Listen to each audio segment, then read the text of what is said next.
Why you are protecting or defending that party? मैं कांग्रेस का member हुई नहीं। आप कांग्रेस के मेंबर नहीं 10 रुपए का मेंबरशिप फॉर्म आता आज तक नहीं भरा। and you are doing a protest in upcoming days on ethanol. 15 साल पहले आप टैक्स भरते हो। एक गाड़ी दूसरी सबसे महंगी चीज एक भारतीय खरीदता है, उसमें उनका अधिकार है एक्सपेरिमेंट करना। सब कुछ कांग्रेस की गलती है।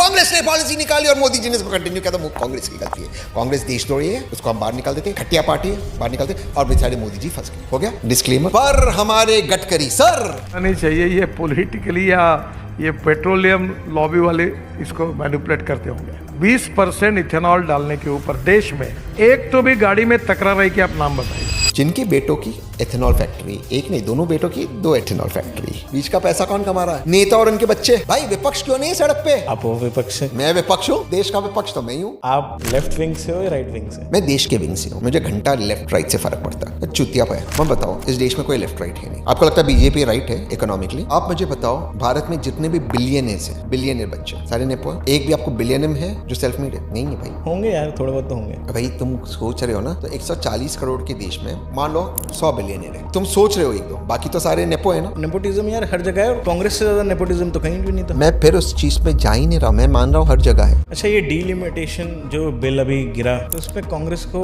क्यों सबसे ज्यादा बड़ी प्रॉब्लम है? This is an attempt to change the electoral map of India. क्योंकि ऊपर से तो लगता है कि आप वुमेन्स रिजर्वेशन के अगेंस्ट थे। किसी को नहीं लगता है, सिर्फ भाजपा मार्केट करती है। भाजपा को महिला को आरक्षण देना है, पक्का देना है। 545 एमपी है, अभी दे दे। 2/3 क्यों नहीं दे रहे? अब भी दे दे, कौन मना कर रहा है? कितने राज्यों में भाजपा की सरकार है? 20 से अधिक। कितने मुख्यमंत्री है महिला? एक। ईडी और जो सीबीआई है, ये एक्सटॉर्शन गैंग बना दिया। हाँ बना दिया। क्यों बोल रहे थे एक्सटॉर्शन? ईडी का नया नाम मैंने रखा है बीडी, बजरंग दल। ये भाजपा का अंग बन गई है। बम अब होगा मेरे पे ईडी का। बट प्रॉब्लम है कि ईडी का काम क्या था? मनी लॉन्ड्रिंग पकड़ना। वो अब कर रही है लॉन्ड्री सर्विस भाजपा। अच्छा शहजाद जी, आपके सगे भाई हैं भाई यार, कजन्स होते या चीजें होती तो मैं मान सकता हूँ कि आइडियोलॉजी के डिफरेंस की वजह से आप लोगों में जो तकरार है या फिर जो वो है वो होता, बट सगे भाइयों में कैसे है भाई इतना ज्यादा तकरार सिर्फ आइडियोलॉजी के बेसिस पे? क्योंकि वो जब वक्त उसका आएगा वो आएगा, अब वक्त नहीं है उसका। There is a lot of hurt, lot of pain, बहुत दुख है दोनों साइड से, और वो पब्लिक में नहीं आना चाहिए। भाई एक चीज बताओ, आप इतना खुल के बोलते हो हमेशा, डर नहीं लगता आपको? राज ठाकरे के बारे में बोल देते हो, नितिन गडकरी के बारे में ऑन कैमरा बोल देते हो, कोई डिफेमेशन केस मार दे, कुछ कर दे। ब्रो अब मैं उस स्टेज पे होकर मैं डरता नहीं यार, खत्म। सामने वाला ने जब उंगली की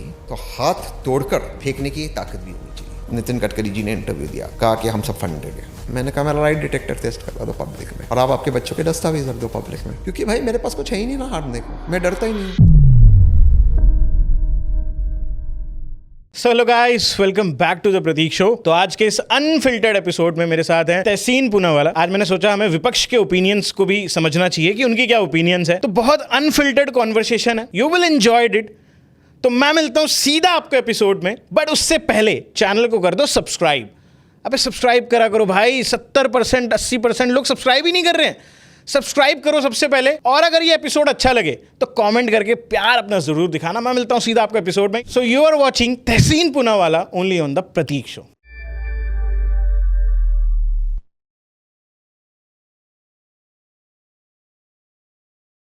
most welcome sir to our show, boom.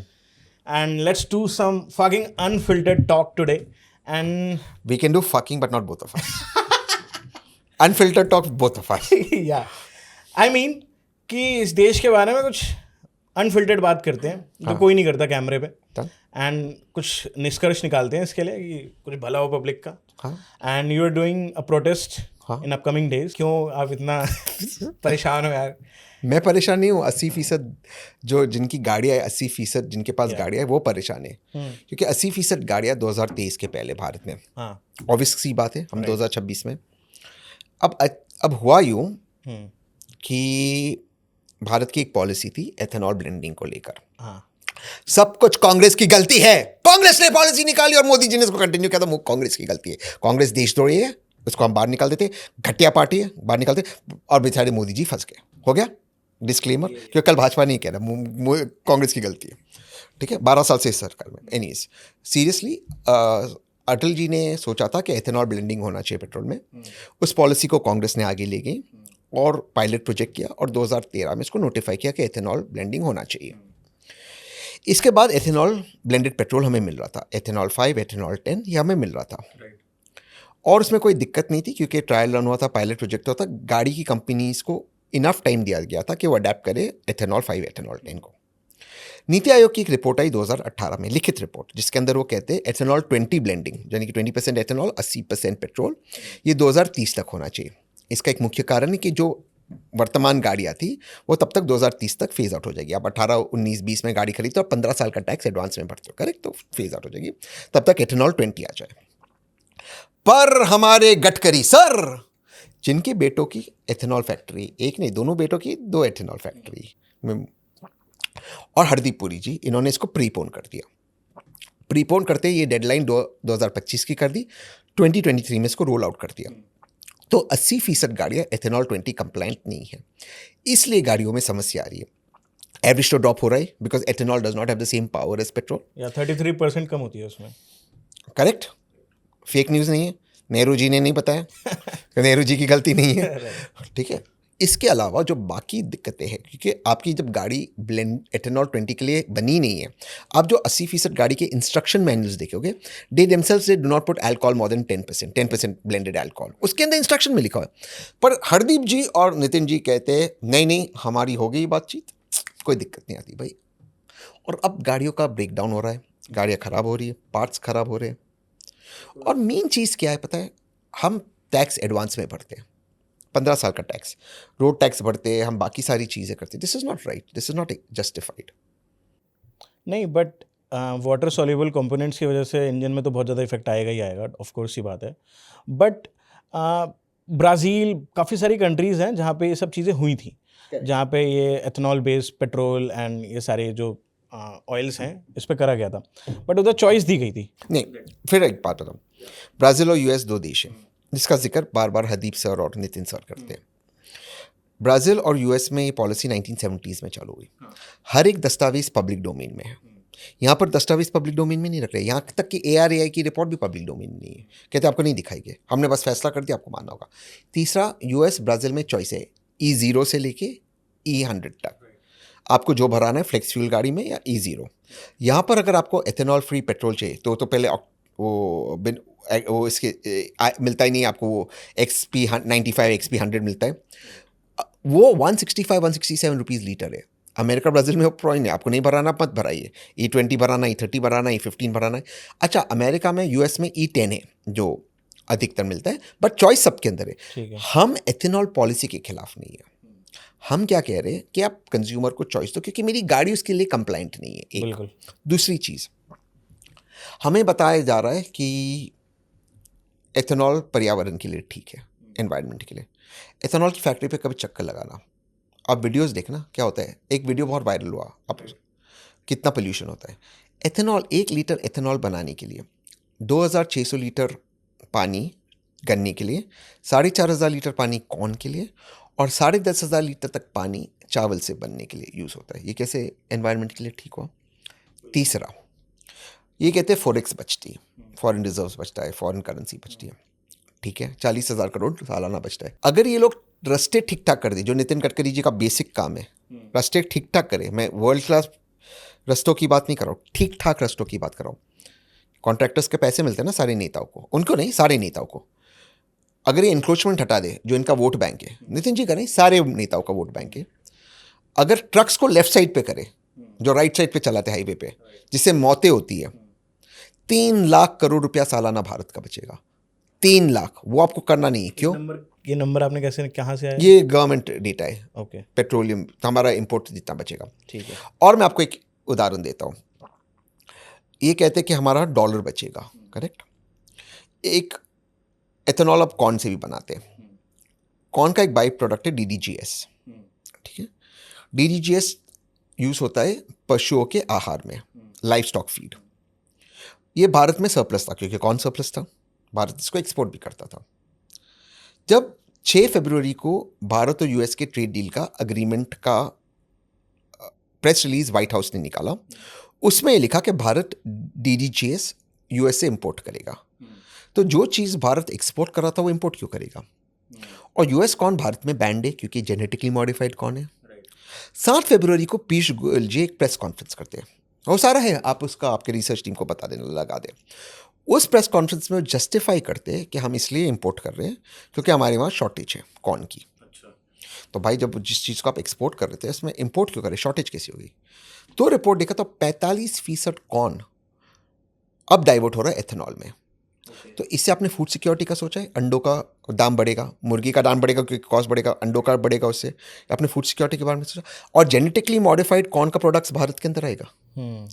ये कौन पॉलिसी बना रहा? तो इसमें पैसे कैसे बचे? तो पैसे खर्च हो गए। दूसरा, अगर फार्मर्स डाइवर्ट होते शुगर केन, राइस या कॉर्न की तरफ, करेक्ट, क्योंकि वहाँ पर अगर सरकार पॉलिसी बनाती है तो आपको वेजिटेबल ऑयल इंपोर्ट करना होगा जो हमारा बढ़ गया, तो वो डॉलर कौन गिनेगा? वो कौन गिन रहा है? मतलब ये policy is a not thought of policy. और एक चीज़ है, शुगर केन मिल्स किसके हैं? सभी नेताओं के। जैसे मैंने कहा, नितिन गडकरी जी के बेटे के 2 एथेनॉल की डिस्टिलरीज है, दोनों बेटों की डिस्टिलरी में वो इन्वॉल्व है, बाकी सभी नेताओं के। तो ये नेता में इस हमाम में सारे नंगे हैं, इसलिए कोई ऑब्जेक्शन नहीं दे रहा। और इस गलत फहमी में मत रहना कि किसानों का भला होता है। एक किसान को, गन्ने की किसान को जो पश्चिम उत्तर प्रदेश में, उसको मिलता है 3 रुपया 65 पैसा 1 किलो गन्ने का, बस। हाँ भाई, ऑफिशियल रेट है। तो ये तो कह रहे हैं हमने बढ़ा दिया। अगर हाँ, 3.65 से कुछ 3.72 किया। अगर मैं झूठ कह रहा हूँ, आप इसको कट मत करना, आपके पॉडकास्ट में लगा देना ये मैंने क्लेम किया, ये गलत है, आपने रिसर्च किया, ठीक है। 3 रुपया 65 पैसा इस साल का रेट है। 3 बढ़ाकर कितना? 3.72 होगा, 4 होगा, 4.25, ठीक है। आपको मिलता है पेट्रोल एथेनॉल वाला 102 रुपये में। बीच का पैसा कौन कमा रहा है? नेता और उनके बच्चे। इसीलिए तो भाई विपक्ष क्यों नहीं है सड़क पे? आप वो विपक्ष से? मैं विपक्ष हूँ, देश का विपक्ष तो मैं ही हूँ, एकदम डायनामिक। मैं एक जगह रिपोर्ट पढ़ रहा था कि महाराष्ट्र में 4% ज़मीन पर गन्ने की खेती होती है, शुगर केन की। हाँ। और महाराष्ट्र का टोटल वाटर जो कंजम्पशन है 100% में से 60% वहाँ पे जा रहा है। और उधर किसानों के पास पीने के लिए पानी नहीं है, लोगों के पास पीने के लिए पानी नहीं है, और 60% मेजॉरिटी में उस इरिगेशन के लिए जा रहा है। मैं आज पुणे से आया हूँ यहाँ पर, महाराष्ट्र से। मैं मुंबई, पुणे और दिल्ली में रहता हूँ। तो आज मैं पुणे से आया हूँ दिल्ली, सीधा एयरपोर्ट से इनके पास आया हूँ, प्रतीक शो में। सच बात है। तो आज पुणे के अंदर वाटर का शॉर्टेज है। अब अभी गूगल करते देख लेना या चैट जीपीटी पे, आज की वहाँ पे पुणे पानी का शॉर्टेज दिल्ली में है, नोएडा में, और आप पानी इसमें यूज़ कर रहे हो, क्या मतलब है? और वो कह रहे पर्यावरण के लिए ठीक है। अच्छा, महाराष्ट्र का शुगर केन कौन है? शरद पवार। तो भैया मैं यही कह रहा हूँ आपको, विपक्ष और सरकार सारे मिले हुए, इनके मिले हैं, इनके डिस्टिलरीज है, ये कुछ करना नहीं है। ये हो रहा है सरकार और विपक्ष का बच्चा बढ़ाओ योजना। नितिन गडकरी जी चला रहे बेटा बढ़ाओ योजना, विपक्ष चला रही बच्चे बढ़ाओ योजना, सारे उन्हीं की मिले। भाई जितने शुगर मिल्स प्राइवेट है, कौन ओन करता है? आप और मैं। आप कितने लोगों को जानते हो जो शुगर मिल ओन करते हैं? I don't know, but Nitin Gadkari ji का तो बेटों का नाम आता है। और जो ओन करते हैं वो पॉलिटिकली है। सही बात है, राइट। फिर मुझे फैक्ट चेक करना। भाई मुझे एक चीज़ बताओ, आप लेफ्ट विंग से हो या राइट विंग से? मैं देश के विंग से हूँ, मुझे घंटा लेफ्ट राइट से फ़र्क पड़ता है। चुतिया पे मैं बताओ, इस देश में कोई लेफ्ट राइट है नहीं। आपको लगता है बीजेपी राइट है इकोनॉमिकली? आपको लगता है बीजेपी राइट इकोनॉमिक? बोलते हैं, मतलब लगता है। मुझे नहीं लगता। सोशली राइट है, इकोनॉमिकली लेफ्ट है। कभी कभी तो कांग्रेस से ज़्यादा लेफ्ट है बीजेपी। भाई जितना रेवड़ी, आदरणीय प्रधानमंत्री का शब्द था ना रेवड़ी, जितना रेवड़ी बीजेपी ने खुल कर बांटा है, और कौन बांटा है? बिहार के चुनाव के पहले 10,000 रुपये डाल दिए, महिला बर्बाद कर दिया। ये लेफ्ट विंग पॉलिटिक्स ने देश को, लेफ्ट विंग इकॉनमी ने, और इसमें बीजेपी का भी हाथ है। मैं इकोनॉमिकली राइट ऑफ सेंटर हूं, मैं सोशली सेंट्रिस्ट हूं। मैं मानता हूं हर व्यक्ति का अपना अधिकार है अपनी जिंदगी जीने का, फ्रीडम है, पूरा फ्रीडम होना चाहिए। घंटा सरकार की कोई इन्वॉल्वमेंट होनी चाहिए। सरकार की इन्वॉल्वमेंट होनी चाहिए रेगुलेशंस में। रेगुलेशंस ये होना चाहिए कि आप जो है किसी और की ज़िंदगी में कोई खराबी ना करो। सरकार का दायित्व होना चाहिए कि आप लोगों को प्रोटीन दो। सरकार का दायित्व होना चाहिए आप लोगों को शिक्षा मुफ्त में दो, और बेहतरीन शिक्षा दो, वर्ल्ड क्लास शिक्षा। लोगों को आप अस्पताल मुफ्त में दो, इलाज मुफ्त में कराओ, और वर्ल्ड क्लास इलाज हो, और ट्रांसपोर्टेशन एकदम सस्ता हो, वर्ल्ड क्लास ट्रांसपोर्टेशन। इसके अलावा सरकार का आपकी ज़िंदगी में कोई दखल नहीं होना चाहिए। चाहे प्रतीक भाई या तहसीन, चाहे प्रतीक सरकारी अस्पताल में जाए या तहसीन निजी अस्पताल में, दोनों का इलाज सम्मान होना चाहिए, एग्जैक्ट होना चाहिए। हाँ, अगर मुझे जाना है प्राइवेट हॉस्पिटल में नीचे, वो मेरा अधिकार है। आपको गवर्नमेंट हॉस्पिटल में वही सुविधा मिलनी चाहिए और फ्री ऑफ कॉस्ट मिलनी चाहिए। ये सरकार का दायित्व है। सरकार का दायित्व नहीं बेटी बढ़ाओ योजना, बेटा बढ़ाओ योजना, 2000 अकाउंट में डालो, ये करो, स्कूटी दो, लैपटॉप दो। ये सरकार का काम नहीं है। फ्री बीस से तो देश बर्बाद होगा और कुछ पूरी तरह से बर्बाद हो रहा है। आप लोगों को वर्ल्ड क्लास एजुकेशन दो, वर्ल्ड क्लास हेल्थ केयर दो मुफ्त में, वर्ल्ड क्लास आप लोगों को ट्रांसपोर्टेशन दो और प्रोटीन दो।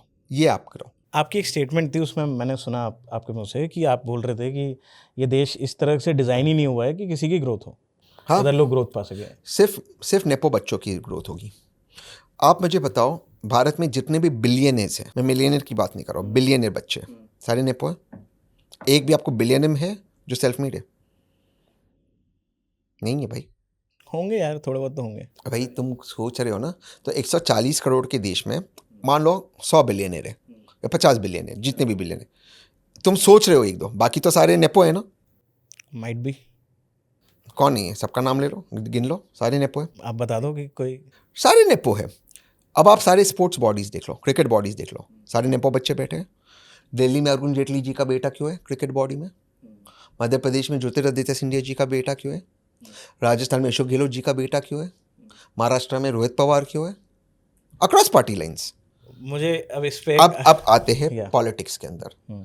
जितने भी पॉलिटिकल पार्टीज हैं, पहले हम रीजनल पार्टीज पे आते, फिर कांग्रेस और बीजेपी पे आते। सारे regional political parties family run business है या नहीं है? ऑफ कोर्स है। जम्मू कश्मीर में अब्दुल्ला परिवार, जम्मू एंड कश्मीर में मुफ्ती परिवार, पंजाब में बादल परिवार, ईस्ट में सांगमा परिवार, नीचे आ जाओ महाराष्ट्र में ठाकरे परिवार, पवार परिवार, नीचे आ जाओ कर्नाटका में जेडीएस परिवार, देवेगौड़ा जी का परिवार, नीचे आ जाओ स्टैलिन जी का परिवार, काफी जगन जी का परिवार, चंद्रबाबू नायडू जी का परिवार। क्या मजाक लगा कर रखा है? बट अच्छा, मुझे इसी पे आप बता रहे थे नेपोटिज्म है नेपोटिज्म, मैं मानता हूँ नेपोटिज्म है। बट एक चीज़ है, मैं एक चीज़ जानना चाहता हूँ कि ऐसा भाई क्या है कि लोग पॉलिटिक्स में घुसना बड़ा मुश्किल है? क्योंकि भाई आपको भी पता है ना, आप तो हो, कि प्रेशर कितना है। एक नॉर्मल बंदा अगर पॉलिटिक्स में घुसता है तो वो सर्वाइव कैसे करेगा? क्योंकि इतना टफ कंपटीशन है, और कंपटीशन नहीं है, आपको पता है किस टाइप का प्रेशर है। इसीलिए उस सिस्टम को मैं बदलना चाहता हूँ भाई प्रतीक, मैं इसीलिए इस सिस्टम को बदलना चाहता हूँ। ये सिस्टम में प्रतीक क्यों नेता नहीं बन सकता? मैं जेन्युइनली पूछ रहा हूँ, क्यों नहीं बन सकता? आप क्यों? आप एक रीजनेबल पढ़े लिखे डिसेंट इंसान हो, जो देश का अच्छा चाहते हो, अपने परिवार का अच्छा चाहते हो, आप जिस इलाके में रहते हो उसका अच्छा चाहते हो, आप एक डिसेंट बंदे हो। क्या आपकी गलती सिर्फ ये है कि आपका बाप पॉलिटिक्स में नहीं है, आपकी माँ नहीं है? आप क्यों नहीं आ सकते? एक सेकेंड मुझे बताओ। आई don't have 50-100 crore 150 crore. Exactly. तो सिस्टम ऐसा बन गया है कि सिर्फ ये बड़े बाप के बच्चे आ सकते। क्यों भाई? जब ये देश के संविधान के पहले 4 अक्षर है हम भारत के लोग, तो बाकी नेपोटिज्म क्यों आए? तो महाराज ये हो गया कि मुगल सल्तनत चले गई, अब आगे नए सुल्तान। दिल्ली में एक बड़े सुल्तान बैठेंगे और छोटे छोटे कबीले हो गए अलग अलग राज्यों में, और वो वहाँ के राजा हो गए, और एक एम्परर होगा दिल्ली में। क्या मजाक लगा कर रखा है भाई? लोकतंत्र है। मतलब क्रिंज वीडियोज है, आप देखो। मैं फिर क्रिकेट पे जाता हूँ। ज्योतिरादित्य सिंधिया जी के बेटे को आप देखो, मध्य प्रदेश क्रिकेट एसोसिएशन के प्रेसिडेंट, वो चल रहे लोग उनका पैर छू रहे, उनसे बड़े उम्र। क्यों भाई? वो रोहित पवार छिछोरेपन करता है, लोग उसके इर्द गिर्द हैं। क्या है मैं दोनों साइड के लोगों को बोल रहा, क्या है इनकी क्वालिफिकेशन? उदयनिधि स्टैलिन की क्या क्वालिफिकेशन है? बताइए मुझे, क्यों वो नेता है? कब तक ये चलेगा भाई? ये हमारे राजा। भाई आप मुझे बताओ, मैं महाराष्ट्र से आता हूँ, आदरणीय बाल ठाकरे जी की मैं बहुत इज्जत करता हूँ, सम्मान करता हूँ, वो हमारे बीच में, मैं उनके पॉलिटिक्स से इत्तेफाक नहीं रखता। क्या आप उनके आइडियोलॉजी से? बिल्कुल इत्तेफाक नहीं रखता हूँ, पर उनका सम्मान करता हूँ क्योंकि वो मास लीडर थे, जेन्युइनली शेर थे।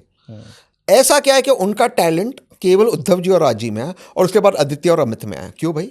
और कोई मराठी मानुस में नहीं है उनका टैलेंट? क्यों? आपको लगता है कोई और चेहरा है जो उनके? भाई चेहरा, क्योंकि ये आने नहीं देते ना आगे। भाई प्रतीक क्यों चुनाव नहीं लड़ सकता? बताओ मुझे। क्योंकि आपके पास पैसे नहीं है, वो व्यवस्था नहीं है। I don't have these much big connection. क्योंकि उन्होंने सिस्टम ऐसा बना दिया। ये सिस्टम इंसेस्ट सिस्टम है, ये एक इंसेस्ट सिस्टम है। ये सिस्टम में ये एक दूसरे को प्रोटेक्ट करते हैं, ठीक है? आपस में अपनी नेटवर्किंग है इनकी, उसी हिसाब से ये अपने आप को प्रोटेक्ट करते हैं ताकि बाहर वाला ना आए। राजा बने इनके ही बच्चे। प्रतीक जा सकता है अब तो एमएलए लेवल, वो मुख्यमंत्री नहीं बन सकता। आप कौन से राज्य से हो? दिल्ली। आप दिल्ली से हो, मान लो आप कोई स्टेट में हो, क्योंकि दिल्ली में बीजेपी कांग्रेस, अच्छा दिल्ली से हो आप, तो आप चुनाव नहीं लड़ पाओगे, बांसुरी स्वराज ही लड़ेगी। राइट। ठीक है, तो खैर मैं उसमें नहीं आना चाहता कि बीजेपी नेशनल में रीजनल पार्टी। अगर आप किसी राज्य से होते हैं, आप नहीं बन सकते उस पार्टी के अध्यक्ष, नहीं बन सकते, आप बन ही नहीं पाओगे, आप एमएलए तक जा पाओगे। सिस्टम इन्हीं का, ये सारे बच्चे एक दूसरे के साथ नेटवर्किंग करेंगे। आपने सिस्टम की बात करी, आप एक ऐसी पार्टी को अभी बहुत लंबे टाइम तक डिफेंड करते आए हो, आज भी करता हूँ, कांग्रेस को करते हो, राइट? आज भी करता हूँ भाई। आज़ादी कांग्रेस पार्टी के साथ हमें मिली, देश को सिस्टम उन्होंने बनाया है, बसाया है, तो सिस्टम तो अभी तो इनको 15 साल हुए हैं बीजेपी को आए हुए, बट 12 साल हुए हैं, बट उससे पहले तो सिस्टम पूरा कांग्रेस का था, सिस्टम तो उन्होंने बनाया। मैं कहाँ मना कर रहा हूँ? तो फिर सिस्टम तो उनकी तरफ से भी करप्ट है, उतना बहुत ज़्यादा करप्ट है भाई। तो मैंने बताया कि वो दूध के धुले हुए हैं, मैं ये कह रहा हूँ आपको। बट फिर व्हाई यू आर प्रोटेक्टिंग और डिफेंडिंग दैट पार्टी? मैं बोलता हूँ, मैं जिस कांग्रेस को डिफेंड करता हूँ वो महात्मा गांधी, जवाहरलाल नेहरू, वल्लभ भाई पटेल, मौलाना आज़ाद की कांग्रेस है। मैं उस कांग्रेस को डिफेंड करता हूँ। वो कांग्रेस जो एक बड़ा टेंट था जिसमें सारी आइडियोलॉजीज के लिए जगह थी, वो कांग्रेस जो सेतु बनाती थी, वो कांग्रेस जो सबसे बातचीत करती थी, वो कांग्रेस जो देश के लिए मेरिट को आगे रखती थी, मैं उस कांग्रेस की आइडियोलॉजी से इत्तेफाक रखता हूँ। मैं बीजेपी की आइडियोलॉजी से कभी भी इत्तेफाक नहीं रख सकता। भाई वो आइडियोलॉजी तो आई थिंक 20 साल पहले, बस तो आज़ादी के 20 साल बाद तक ही थी। तो मेरा जो मकसद है मेरी जिंदगी में, उस गांधी, उस नेहरू, उस पटेल, उस मौलाना आज़ाद की आइडियोलॉजी को पे काम करना। मैं क्यों बीजेपी को डिफेंड नहीं करता? कि बीजेपी कभी उस आइडियोलॉजी पे यकीन नहीं की। बीजेपी बनी 80 में, उसके पहले थे भारतीय जनसंघ, और उसके पहले जो पॉलिटिकल विंग था वो था हिंदू महासभा। बट उस आइडियोलॉजी से मैं इत्तेफाक बीजेपी की बिल्कुल नहीं रखता हूँ। जिस आइडियोलॉजी से मैं ओरिजिनल आइडियोलॉजी से इत्तेफाक रखता हूँ कांग्रेस की, वो मेरे गांधी की है। मेरे गांधी, जहाँ नेहरू जा सकते थे गांधी के पास और मेरे बापू को कह सकते थे कि आप गलत हो, सुभाष चंद्र बोस ही बनेगा कांग्रेस का अध्यक्ष, कि वो चुनाव जीते हैं।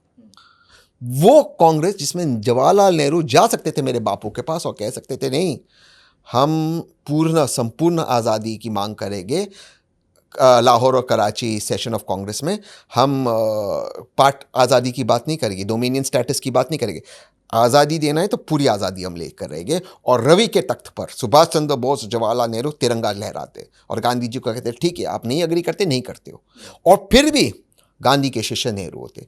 वो डिफरेंसेस का मैं उस कांग्रेस की बात करता हूँ जहाँ जवाहरलाल नेहरू और वल्लभ भाई पटेल के डिफरेंसेस थे, पब्लिक में थे, और उसके बावजूद दोनों एक दूसरे का सम्मान करते थे और एक साथ देश हित में काम करते थे। मैं उस कांग्रेस की बात करता हूँ जहाँ पर वल्लभ भाई पटेल और अंबेडकर जी के बीच में डिफरेंसेस थे, पर उसके बावजूद दोनों एक दूसरे का सम्मान करते। मैं उस देश की बात कर रहा हूँ, वो देश में मुझे जाना है। ये जो वर्तमान में चल रहा है, ये छिछोरापन, इससे मैं एग्री नहीं करता हूँ। I agree with your point of view, but मेरा मानना तो ये है, मैं आपको ये बोलना चाहता हूँ, if you are a part of a corrupt community, corrupt party. मैं कांग्रेस का मेंबर हूँ ही नहीं। आप कांग्रेस के मेंबर नहीं हो?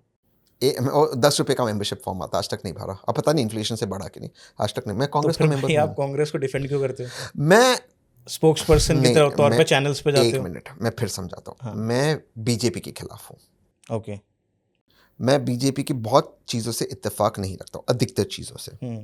लेकिन ये सवाल मुझसे नहीं पूछा जाता कि मैं बीजेपी या वर्तमान सरकार जब ऑपरेशन सिंदूर करती सबसे ज़्यादा तहसीन डिफेंड करता है। मेरा इंटरव्यू जो वायरल हुआ था, टॉप ऑफिसर से फ़ोन आए थे मुझे जब मैंने कहा था कि पाकिस्तान को मारना भारत का कर्तव्य है। सिंदूर पे कौन बोला था? कौन सबसे पहले आवाज़ उठाया? किसने सरकार का साथ दिया था? तहसीन ने। सारे मेरे वीडियोस, और आप ऐसे आप फैक्ट चेक करना, सारे वीडियोस है यूट्यूब पे, आप सब लगा देना उसके। जहाँ सरकार सही है मैं सरकार को सही कहूँगा, जहाँ गलत है मैं गलत कहूँगा। जब कांग्रेस सही, मैं कांग्रेस को सही कहूँगा।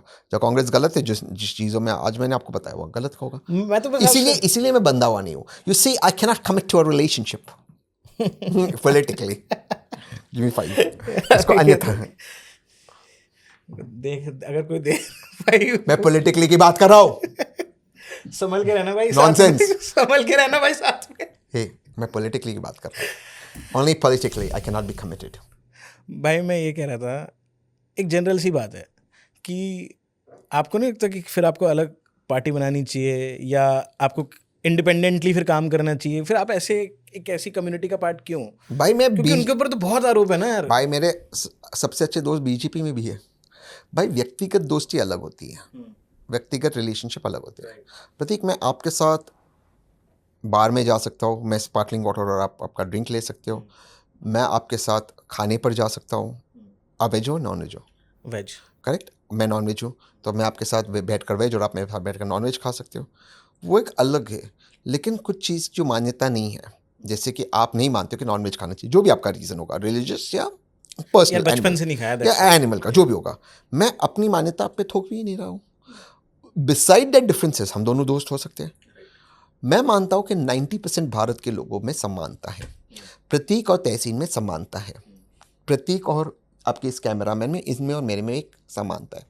ये भी चाहते हैं इनकी ज़िंदगी बेहतर हो, मैं भी चाहता हूँ मेरी ज़िंदगी बेहतर हो, अब भी चाहते हैं। ये भी चाहता है इनके बच्चों का या जो भी इनके परिवार का भविष्य अच्छा हो, मैं भी चाहता हूँ, अब भी चाहते हैं। ये भी चाहता है कि इनके परिवार पे कोई आफत ना आए, मैं भी चाहता हूँ, आप भी चाहते हैं।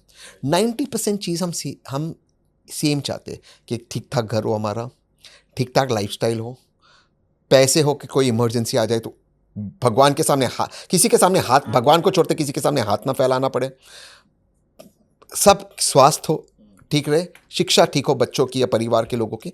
90% लोग यही चीज़ चाहते हैं, 90% चीज़, ठीक है। मैं उन 90% चीज़ों को देख रहा हूँ। मैं कहता हूँ कि डिफरेंसेस हो सकते हैं। आप वेज खाते हो, मैं नॉन वेज खाता हूँ, वो शायद सिर्फ पानी जल पे रहते होंगे। वो 10% डिफरेंसेस को हटाकर हम 90% सिमिलैरिटीज़ पे हम एक नया भारत बना सकते हैं। एक नया भारत जिसके अंदर मेरिट आगे हो, जिसमें प्रतीक शो इसलिए आगे जाए क्योंकि प्रतीक इज फकिंग टैलेंटेड, इसलिए नहीं क्योंकि प्रतीक किसी बड़े पॉडकास्टर का बेटा है। ये मेरिट है प्रतीक, दिस इज मेरिट। आप यहाँ पर हो क्योंकि आपने आपकी मेहनत से किया। ये पॉडकास्ट शुरू कर, मैं आपको पर्सनली जानता हूँ, पहली बार मिल रहा हूँ, लेकिन ये पॉडकास्ट शुरू करने के पहले आपके कोई डाउट्स हुए होंगे, आपने सोचा होगा, आपने बात की होगी, आपने कुछ आप में भी, but you took that first step, correct, 100%। ये मेरिट होता है भाई। ये किसी आपके पिताजी ने आकर आपको नहीं दिया कि भाई मैं पॉडकास्ट चलाओ और मेरे बाद तुम पॉडकास्ट चलाओ। ये मेरिट भारत में होना चाहिए।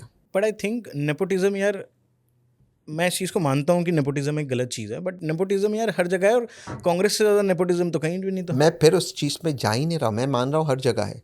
आपकी फिल्म इंडस्ट्री देख लो, पूरी नेपोटिज्म है। अब देखो हो क्या रहा है प्रतीक, आप फिल्म इंडस्ट्री को देखो।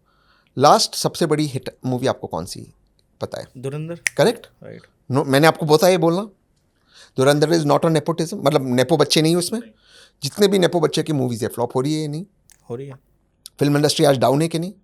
ओटीटी ऊपर है या नहीं? क्योंकि it is not nepotistic, talented हो आप ओटीटी पे छाओगे, खत्म होगी बात।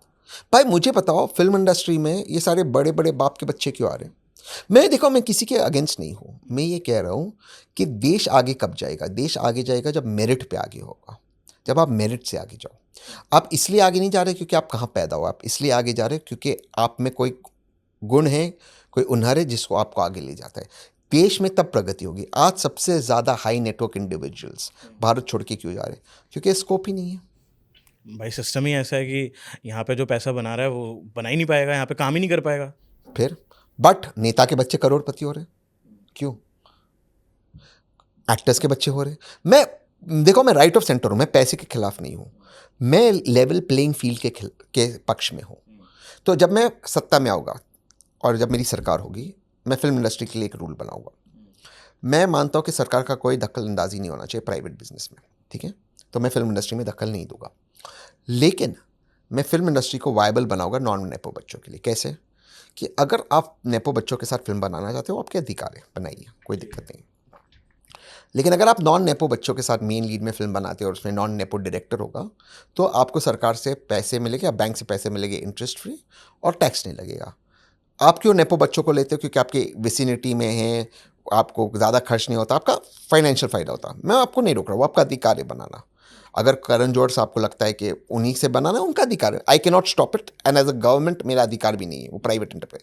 लेकिन मैं ये कर सकता हूँ कि अगर कल प्रतीक बनाए और नॉन नेपो बच्चों के साथ बनाए, इसको कैमरा मैन, इसको डायरेक्टर ले, उसको वो ले, तो मैं प्रतीक को बेनिफिट दूँ कि it's viable for him to make.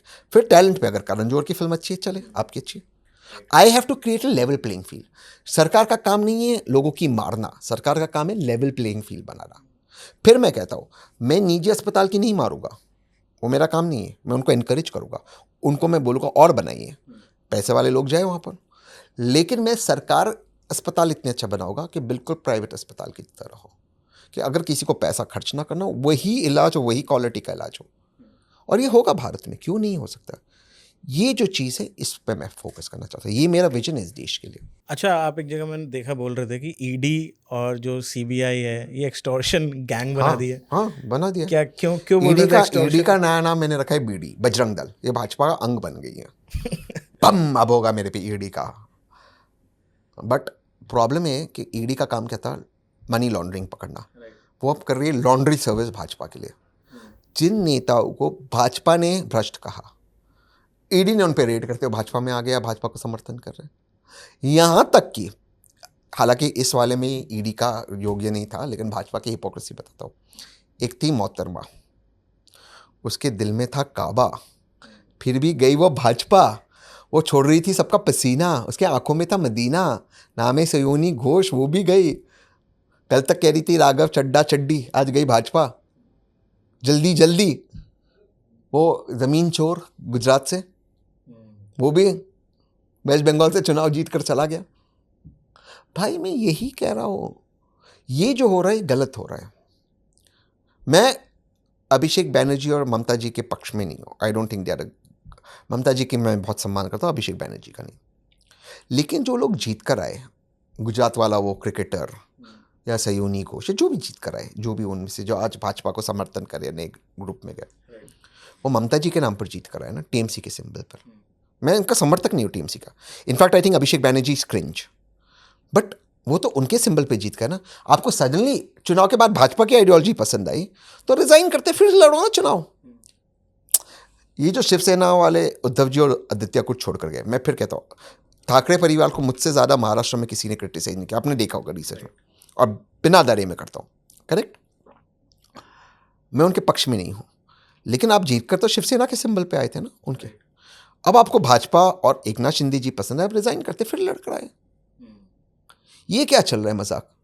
भाई जब वोटर आप में फेथ डालता है, जिन लोगों ने टीएमसी के उन एमपीज को वोट किया जो आज भाजपा का समर्थन करे, वो एंटी बीजेपी वोट था, या महाराष्ट्र में एंटी बीजेपी वोट था। और जिन लोगों को भाजपा ने कहा कि वो अक्यूज्ड है करप्शन में, उन सबको भाजपा ने ले लिया अपनी पार्टी में। जिनको भाजपा कहती कि परिवारवाद है, उनको भाजपा लेती अपनी पार्टी में। मैं यही कह रहा हूँ, ये जो चीज़ें हैं मैं इसके खिलाफ हूँ। एक मोरालिटी होनी चाहिए, एक लेवल प्लेइंग फील्ड हो। ये गलत हो रहा है। और ईडी और सीबीआई का जो इसमें प्रयोग हो रहा है, मैं ऑन कैमरा कह रहा हूँ इन अफसरों को, आप गलत कर रहे हो। आप आईएएस आईपीएस आईआरएस हो, ईडी में आईपीएस आईआरएस होते हैं, बाकी आईएएस भी होते हैं अन्य जगहों पर। आप देश के सबसे ऊंचे स्थान पे हो, आप बैकबोन हो इस देश के एडमिनिस्ट्रेशन की। काहे झुक रहे हो? काहे झुक रहे हो? क्या कर लेगा? नेता ट्रांसफर ही करेगा ना आपको, और क्या कर लेगा? नौकरी तो नहीं ले सकता। उसके लिए आप इसलिए झुक रहे हो। पता है छगन भुजबल जी का केस आया, ईडी वाला केस था, इतने वर्ष जेल में थे। बीजेपी ने महाराष्ट्र में कहा ABCD of corruption. A for Adarsh घोटाला ऑफ अशोक चौहान जी बीजेपी में, B फॉर बारामती घोटाला ऑफ बारामती घोटाला अलायंस, नहीं, C फॉर छगन भुजबल। छगन भुजबल की फाइल ईडी घुमा दी, कोर्ट में कहती है हम फाइल घुमा दिए, केस बंद हो गया। आप क्या बोलो? आप इससे ज्यादा क्या बोलोगे? कुछ बोल सकते हो? No. ईडी एक प्रोफेशनल ऑर्गेनाइजेशन है, वो कहते हैं एक फाइल कैसे घुमा दी? भाई एक चीज़ बताओ, आप इतना खुल के आजकल बोलने लगे हो, खुल के बोलते हो हमेशा, डर नहीं लगता आपको? राज ठाकरे के बारे में बोल देते हो, नितिन गडकरी के बारे में ऑन कैमरा बोल देते हो, कोई डिफेमेशन केस मार दे, कुछ कर दे। क्या डिफेमेशन? नितिन गडकरी जी के 2 बेटे एथेनॉल के बिजनेस में है या नहीं है? है या नहीं? ऑफ कोर्स है। राज ठाकरे जी के जो कार्यकर्ता बट है, एलिगेशन लगाना कि भाई कि ये क्या एलिगेशन लगा है? वो है या तो आप प्रेग्नेंट हो या तो नहीं हो, आधे प्रेग्नेंट होनी। कभी आपने सुना कोई आधा प्रेग्नेंट है? या तो प्रेग्नेंट है या नहीं है, या तो उसका बच्चा एथेनॉल में इन्वॉल्व है या तो नहीं है। नहीं है तो मैं माफ़ी मांगूंगा, है तो वो दस्तावेज सामने रखे। राज ठाकरे जी के लोग गरीब लोगों को पिटते या नहीं पिटते, खत्म। उनका बेटा इंग्लिश मीडियम स्कूल में गया या नहीं गया, बॉम्बे स्कॉटिश, आप मुंबई में जाकर बॉम्बे बोलो, आपको पीटेंगे या नहीं पीटेंगे? उसका बेटा बॉम्बे स्कॉटिश में क्यों गया? तो ये जो चीज़ है, मैं जो बोल रहा हूँ सच बोल रहा हूँ। अगर झूठ बोल रहा हूँ तो वो मेरे पे केस करे, मैं माफ़ी मांगू, मैं जेन्युइनली माफ़ी मांगू। हो सकता है मैं कहीं पर गलत हूँ, हो सकता है मैं गलत हूँ, मैंने में थोड़ी सारा ज्ञान दुनिया भर का मेरे अंदर है, हो सकता है मैं गलत हूँ, उसमें मुझे कोई शर्म नहीं है माफ़ी मांगने के लिए अगर मैं गलत हूँ, और मैं बड़ी विनम्रता से माफ़ी मांगूंगा। लेकिन अगर हरदीप पुरी जी को ये ब्रीफ किया जाए कि रेसिंग गाड़ी में एथेनॉल चलती है तो आपकी गाड़ी में भी चलेगी, तो आप भी हंस रहे हो ये बात सुनकर, तो मैं बोलूँ या नहीं बोलूँ कि भाई आपके लोग नशा कर रहे हैं या क्या कर रहे हैं? मतलब कोई लॉजिक होता है क्या बात करने का इस देश में? तो मैं बोलता हूँ। और जहाँ तक सवाल है डर का, ब्रो, अब मैं उस स्टेज पे होकर मैं डरता नहीं हूँ यार, ख़त्म। जेन्युइनली दो चीज़ है, मैं एक अलग रास्ते पे चला गया हूँ। मैं तंत्र करता हूँ, ठीक है, तंत्र साधना करता हूँ, और उस तंत्र साधना की वजह से मुझे ये लगता है कि मैं जितना अंदर जा रहा हूँ, मैं अपने आप को ज़्यादा गहराई से देख रहा हूँ, जितना अंदर में जा रहा हूँ, I am more connected to the universe. तो अब मुझे लगता है यार यूनिवर्स में मेरे पास सब कुछ है, तो झुककर अननेसेसरली गलत कहकर क्यों किसी की चाटुकारिता करूं? अब मुझे नहीं करना है। जो सच है सच है यार। मैं चाहता हूं कि ये देश, मेरा 3 साल का बेटा है, ठीक है, मैं चाहता हूं ये देश उसके लिए बेहतर हो। मैं चाहता हूं कि एक बेहतर देश में वो रहे, जो देश वो इनहेरिट करे या आने वाला नस्ल इनहेरिट करे, जो जेन जी जेन अल्फा है, वो जो इनहेरिट जो देश हम छोड़कर जाए वो एक बेहतर देश हो यार। तो उसके लिए मैं बात कर रहा हूँ। अगर मैं कोई गलत काम कर रहा हूँ, अब तक हमारे 40 मिनट पॉडकास्ट को, अगर इसमें से मैंने कोई तथ्य गलत कहा हो तो आप बता दीजिए मुझे। तो फिर काहे डरना है? किस बात का डरना है कि ये पावरफुल लोग इनसे डरे? भाई मैं सेल्फ मेड हूँ। अच्छा, आई वांट टू नो कि अगर जैसे बीजेपी नहीं तो कौन सी पार्टी या कौन से नेता? तहसीन पूनावाला। और बीजेपी और कांग्रेस क्यों? तहसीन भाई, अब लोगों को चलाना है। तहसीन का मतलब है प्रतीक, तहसीन का मतलब है आम लोग।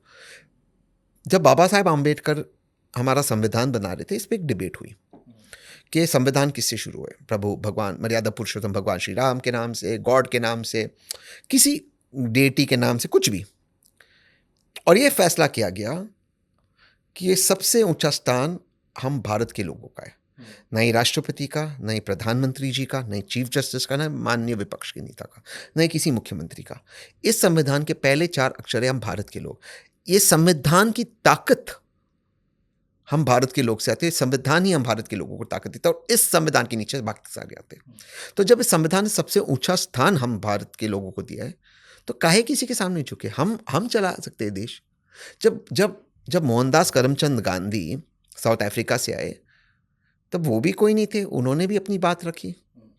जब लोकमान्य तिलक खड़े होकर कहे कि आप मुझे स्वराज मेरा जन्मसिद्ध अधिकार है, उसे मैं लेकर रहूँगा और मैंने माफ़ी नहीं मांगूंगा, वो उन्होंने उस हुकूमत, अंग्रेज़ हुकूमत को उन्होंने चैलेंज किया। जब छत्रपति शिवाजी महाराज ने औरंगज़ेब को चैलेंज किया, औरंगज़ेब उस वक्त जहाँ पना था, वो दुनिया का सबसे पैसे वाला व्यक्ति था। उसका जो राज्य था, उसका जो साम्राज्य था, वो कहाँ से कहाँ नहीं फैला था, लेकिन डेक्कन मेरे छत्रपति ने उनको पार करने नहीं दिया, वहीं पर उनको रुका दिया। और सारी ज़िंदगी औरंगज़ेब उनसे लड़ते लड़ते और मराठाओं से लड़ते लड़ते वो एकदम दुखी मौत मरा औरंगज़ेब। तो इन्होंने जब किसी से ये नहीं डरे, तो हम क्यों डरे? क्या है इसमें डरने वाली कौन सी बात है? भाई मैं एक चीज़ तो मानता हूँ कि स्पोक्स पर्सन में टैलेंट तो होता है। देखो यार, लेकिन सबसे अच्छा बताओ, सबसे टैलेंटेड कौन है स्पोक्स पर्सन? भाई यू आर शहजाद जी बहुत अच्छा। शहजाद, मैं ऑनेस्टली मानता हूँ शहजाद भारत का सबसे अच्छा स्पोक्स पर्सन है। हाँ of course, no without doubt. हालांकि मेरी उसकी बात नहीं होती, but he is too talented. पता है 2 लोग हैं, वो और सुधांशु त्रिवेदी। हाँ टू गुड। सुधांशु त्रिवेदी के साथ डिबेट करना मतलब कौन सा किताब से, कौन से पेज से, कौन सा पैराग्राफ क्या निकाले यार। फिर वो पता है क्या, चैट, और उनके साथ ना मैं स्टूडियो में नहीं जाता हूँ, मैं स्टूडियो अपना घर से करता हूँ। फिर या इस लैपटॉप पे चैट जीपीटी, इस लैपटॉप पे वो कहाँ निकाले, फिर उसका निकालो और मारो नेक्स्ट लाइन में। यार वो कहाँ से क्या क्या पढ़कर आते हैं यार कसम से। मैं जेमिनाई, चैट जीपीटी, गूगल उनके सामने सब खड़ा कर मारो तीनों। अब मुझे लगता है कि उनके साथ डिबेट करने के 3 नीचे लोगों मारो इसका आंसर मारो क्या। But I think, but jokes apart, आदरणीय सुधांशु जी और शहजाद, में टॉप भाजपा का ये एडवांटेज है, ये 2 लोग बहुत अच्छे स्पोक्स पर्सन हैं। अच्छा शहजाद जी, आपके सगे भाई हैं भाई यार, कजन्स होते या चीज़ें होती तो मैं मान सकता हूँ कि आइडियोलॉजी के डिफरेंस की वजह से आप लोगों में जो तकरार है या फिर जो वो है वो होता, बट सगे भाइयों में कैसे है भाई इतना ज़्यादा तकरार सिर्फ आइडियोलॉजी के बेसिस पे? नहीं, सिर्फ आइडियोलॉजी नहीं, जैसे मैंने कहा मेरे बहुत अच्छे दोस्त है बीजेपी में, उससे कोई दिक्कत नहीं है। मैं तो स्पेसिफिक शहजाद जी की बात कर रहा हूँ। जो राष्ट्र मैं बीजेपी मैं एक्सेप्ट नहीं कर सकता बीजेपी को, एक मतलब मेरे उसमें। दूसरा, उनका मेरा जो रिलेशनशिप है, प्रॉब्लम क्या है उस रिलेशनशिप के अंदर, वो पब्लिक डोमेन में अगर बातें आएगी तो वो थोड़ा सा washing a dirty linen public जैसा हो जाएगा। ठीक है, तो अच्छी चीज़ है कि हम थोड़ा अलग रहें। बट ठीक है, ये भी मानना अगर सही है कि भाई अलग सही है तो अलग ही ठीक है, बट आपने कभी कोशिश नहीं करी, आप बड़े हो, कि भाई थोड़ा सा बात करें और चीज़ों को सॉर्ट आउट कर लें? क्यों? क्योंकि वो जब वक्त उसका आएगा वो आएगा, अब वक्त नहीं है उसका। बहुत there is a lot of hurt, lot of pain, बहुत दुख है दोनों साइड से, और वो पब्लिक में नहीं आना चाहिए। He is a very nice guy, वो मेरे बेटे को बहुत प्यार करता है, वो मेरी वो अगर कल मुझे कुछ हो गया, आई नो कि वो मेरे बच्चे का ध्यान रखेगा, आई नो दैट। बट हमारा नहीं बनता है एक रिलेशनशिप से, जो भाई पकड़ो, हस्बैंड वाइफ पकड़ो, बॉयफ्रेंड गर्लफ्रेंड पकड़ो, जो भी रिलेशनशिप है, अगर उसमें दरार आ जाए, it's sometimes better not to talk and keep a little distance. It's just not a ideological difference? नहीं, ज़्यादा है, बट आइडियोलॉजी एक है कि मैं बीजेपी में वो जिस वक्त गया वो मुझे ठीक नहीं लगा, बट वो उसका कॉल है। ये भी उसका एक दूसरा पहलू भी है कि उसके साथ बहुत गलत हुआ कांग्रेस में, बहुत ज़्यादा गलत हुआ। जो लोग जिनकी इतनी टैलेंट नहीं है कांग्रेस में, इतनी टैलेंट, जिन्होंने पार्टी को दबाया, उन्होंने उसके पीछे लगे हुए थे। तो ये भी सच्चाई है, तो वो भी सच्चाई। और वो सारे जो इसके पीछे लगे हुए थे वो भी नेपो बच्चे ही थे सारे, बड़े बड़े परिवार से। अच्छा, जैसे आप बता रहे थे आप साधना वगैरह करते हो and you are into meditation, तो कभी कभी यार सेल्फ रियलाइजेशन होता है आपको कि यार मैं पूरी दुनिया से लड़ रहा हूँ, मैं पूरी दुनिया के लिए लड़ रहा हूँ, बट मेरा परिवार मेरे से पीछे छूट रहा है, या फिर मेरा भाई काय परिवार पीछे छोड़ नहीं, आपका भाई नहीं, वो अलग डिफरेंट रीजन है। और because of my meditation we can be on different parts and still respect each other ना।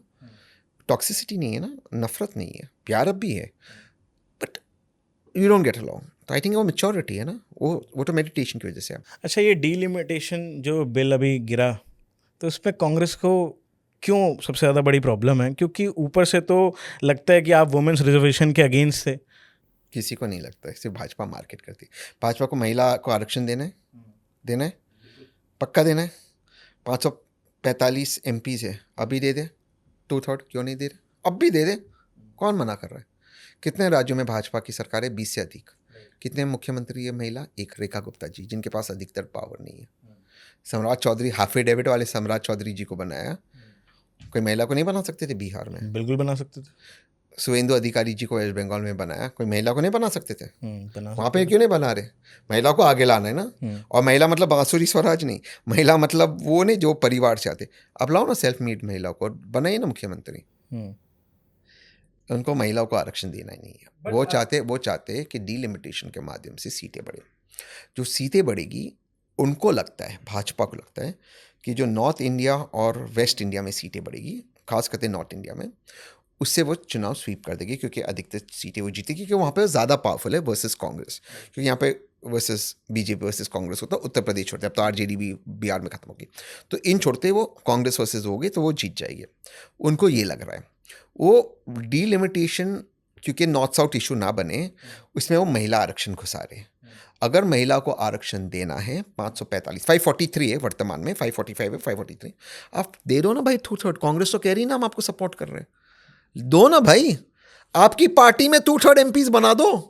बट वो तो यही कह रहे हैं कि अगर हम ये डिलिमिटेशन बिल पास करते हैं तो ये 543 की जगह 850 हो जाएगा, तो हम महिलाओं को भी देंगे। यानी कि मर्दों को अपनी जगह नहीं छोड़नी है। वही हो गया ना ब्रो। तो मैं वही कह रहा हूँ। तो फिर bro have the guts to say कि भाई घंटा हमें ये कोई नहीं, हम चाहते हैं कि डिलिमिटेशन हो और हम यहाँ स्वीप करें, तो ठीक है, बोलो ना भाई। वो तुम महिला आरक्षण के उसमें ला रहे हो, जबकि खुद आपके कोई करतूत ऐसे अच्छा, नहीं आपको ऐसा मिलेगा। लगता है जैसे साउथ में जो चीफ मिनिस्टर्स हैं वो इसलिए परेशान हैं क्योंकि उनको लगता है उन्होंने इतनी मेहनत करी, पढ़ाया, एजुकेट करा लोगों को और लोगों को समझाया कि कैसे जीना है, सारी चीज़ें। साउथ नहीं, महाराष्ट्र भी, वेस्ट। या क्योंकि मैं पैसे की तुलना नहीं कर रहा हूँ, बट मैं एक अलग पॉइंट ऑफ व्यू से बोलता हूँ। सबसे ज़्यादा हाईएस्ट टैक्सेस हम भरते हैं। ये मैं नहीं कह रहा कि वो राज्य गलत है, वो हमारे भाई हैं। हमारा काम है अगर एक भाई थोड़ा सा कमज़ोर हो हम उसकी मदद करें, सबसे पहली। दूसरा, हमने अपने पॉपुलेशन को कंट्रोल किया, जिसकी वजह से हमने गरीबी हटाई। ये सेंट्रल गवर्नमेंट का प्रोग्राम था, हमने इसमें कंट्रीब्यूट किया, हमने आपकी बात मानी। Then don't fuck us over, don't punish us, it's not fair. और हम कंट्रीब्यूट भी करते हैं। मैं सिर्फ टैक्स कंट्रीब्यूशन नहीं मांग रहा हूँ, नहीं तो इसको अन्यथा लिया जाएगा, वो एक पहलू है। बट हम हर उसमें कंट्रीब्यूट करते हैं। हम तो चाहते हैं कि उत्तर प्रदेश, बिहार भी प्रोग्रेसिव राज्य हो, हमारी तरह ही पैसे वाले राज्य हो। We want that happens. And I am not saying कि उत्तर प्रदेश का $1 ट्रिलियन इकॉनमी होगी तो पैसे वाला हो गया, क्योंकि पर कैपिटा इनकम की हम बात करें जिसमें वो बहुत पीछे है। हम चाहते हैं कि सारे राज्य प्रोग्रेस करें ताकि भारत प्रोग्रेस करे, हम सब इक्वल हो, ना हम पे बर्डन आए ना आप पर आए, इनफैक्ट आपकी ज़िंदगी बेहतर हो। राइट।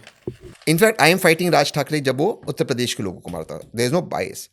बट उसके बाद मैंने कुछ चीज़ें की आपके बोलने पर, केंद्र सरकार के बोलने पर, then you can't fuck me over, no,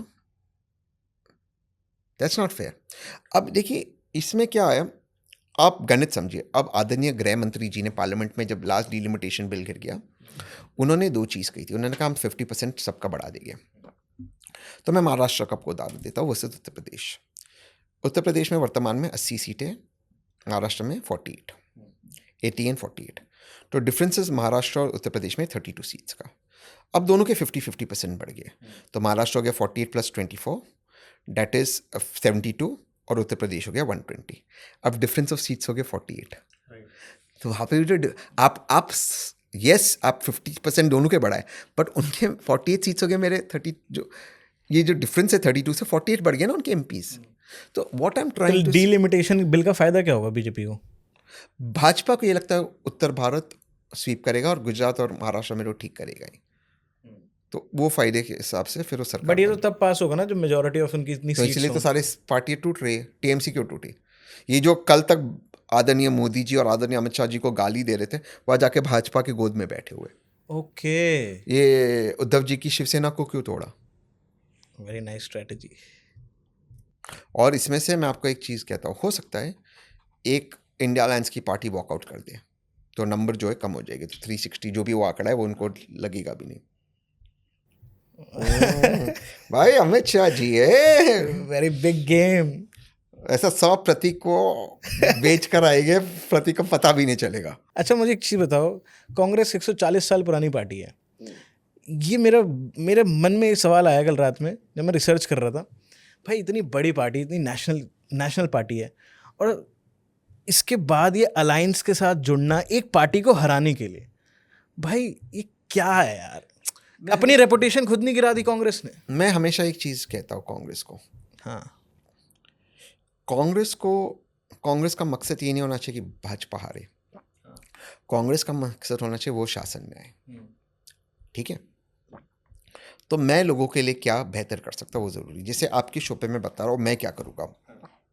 मेरी फिल्म इंडस्ट्री वाले आइडिया से आप इत्तेफाक रखो ना रखो, आप क्या है, लेकिन मैं आपको एक सोल्यूशन दे रहा हूँ नेपोटिज्म का। मैं कह रहा हूँ कि जब मैं सत्ता में आऊँगा मैं दो चीज़ करूँगा।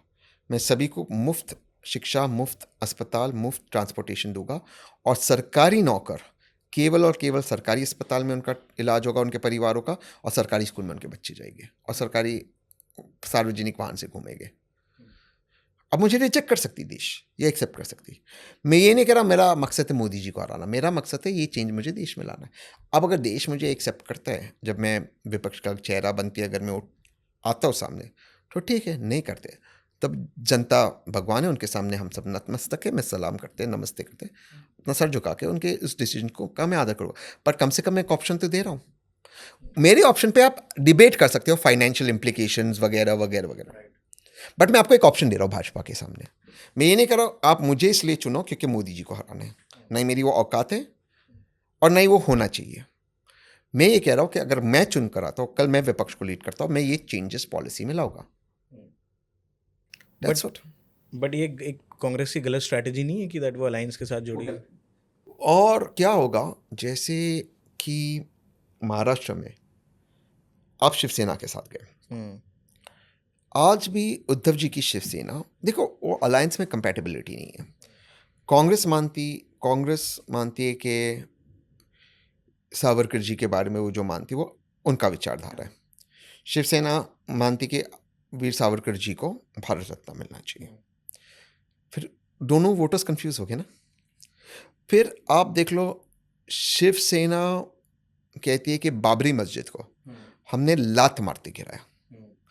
कांग्रेस मानती है कि वो जो ढांचा था उसको तोड़ना गलत था, मॉब द्वारा, कोर्ट से उसका फैसला होना चाहिए था। शिवसेना कहती है हमको गर्व है। मैं कौन सही है कौन गलत है हम उस डिबेट में नहीं जा रहे। फिर आप कैसे ही कार्य हो रहे हो, क्योंकि जो विचारधारा है वो नहीं बदलनी चाहिए। भाजपा भी गई पीडीपी के साथ, लेकिन क्या हुआ, उसके बाद डिजास्टर हुआ। तो आपकी विचारधारा जो है, इट शुड नॉट बी कि मुझे बीजेपी को बाहर रखना है। आपकी विचारधारा होनी चाहिए कि हम देश को कैसे आगे ले जाए। Yes of course you are true कि उनकी आइडियोलॉजी कि मुझे हमको बीजेपी को हराना है। वहाँ पर आप नहीं जीतोगे, क्योंकि फिर आप या तो बीजेपी की चीप कॉपी बनोगे, फिर लोग ओरिजिनल चूज करेंगे, या आपका आइडेंटिटी बीजेपी से जुड़ेगा। तो जैसे आप मार्केटिंग जानते हो, क्योंकि पॉडकास्ट करते हो, जब आपकी आइडेंटिटी किसी और से बनेगी, लोग जो ओरिजिनल आइडेंटिटी है उसी को चूज करेंगे। आप बिल्कुल विपरीत बनो। और जो देखिए, नेहरू जी की महानता क्या थी। मैं नेहरू जी का बहुत बड़ा फैन हूँ। आजकल फैशन हो गया नेहरू जी को हर चीज़ को गाले। यार वो आदमी उस वक्त प्रधानमंत्री बना जब ये देश बैंकरप्ट था। उस वक्त प्रधानमंत्री बना जब कोई ऑप्शन नहीं था इस देश के लिए, और साला विजन था उसका, मैं एम्स बनाऊंगा, मैं सारे फॉरेन ऑफिसेस खोलूंगा। ठीक है, आप कह सकते हो कि उसने गलतियां की, और गलतियां कौन नहीं करता। ऑफ कोर्स अगर इंडो चाइना गलती थी तो डिमोनेटाइजेशन भी गलती थी, वेरी क्लियर गलती थी। नियत नेहरू जी भी साफ थी, मोदी जी भी आपको साफ लगता है थी। डिमोनेटाइजेशन एक सिंपल एक प्रोपेगेंडा था बस? पूरा गलती थी। प्रधानमंत्री जी मनाते नहीं अगर डिमोनेटाइजेशन सक्सेसफुल होता। तो इसमें डिमोनेटाइजेशन डे 8 बजे 8 नवंबर को 8 बजे आकर सबका पैसा ले लिया। ऑफ कोर्स गलती थी। और ब्लैक मनी देश में खत्म हुआ है क्या? नेवर। करप्शन खत्म हुआ है? नेवर। टेररिज्म खत्म हुआ है? देखिए, ऑब्वियसली गलती थी, बट मैं उनकी नीयत पे शक नहीं करता हूँ। ठीक उसी तरह मैं नेहरू जी की नीयत पे शक नहीं करता। बट यार, उस बंदे को सोचो, पंडित जवाहरलाल नेहरू, उस दौर में इस देश के उसने भागदौड़ संभाली जब इस देश में बहुत कम अपॉर्चुनिटीज़ थी।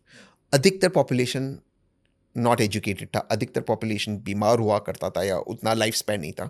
और वहाँ से उसने कल्पना करी कि हम इस देश को बनाएंगे एक मॉडर्न डेमोक्रेसी में। और इर्द गिर्द के सारे मुल्क देखिए, बांग्लादेश है, बांग्लादेश तो खैर बाद में बना 71 में, but east Pakistan, west Pakistan, Nepal, Sri Lanka, वहाँ पे डेमोक्रेसी देखिए, म्यांमार। और इंडिया में देखिए यार, we are a thriving democracy. तो यार जिगर होना चाहिए कि भाई ये मेरा विजन है, और देश ने कबूल किया उनको। गलतियाँ कौन नहीं करता है?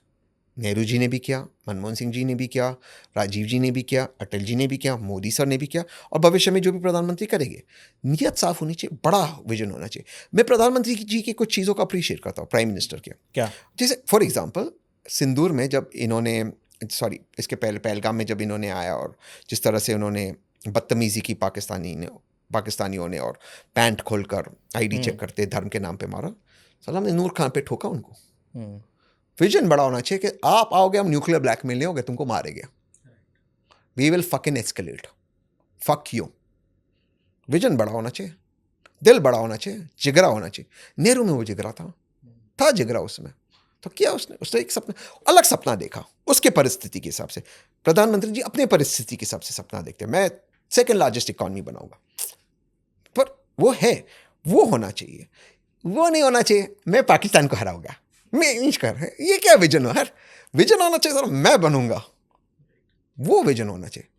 अब हो क्या गया है, इफ आर नेशनलिज्म, हम बहुत से बार में देखता हूँ हमारे नेशनलिज्म हम पाकिस्तान के कॉन्टेक्स्ट में देखते हैं। क्यों? क्या है पाकिस्तान?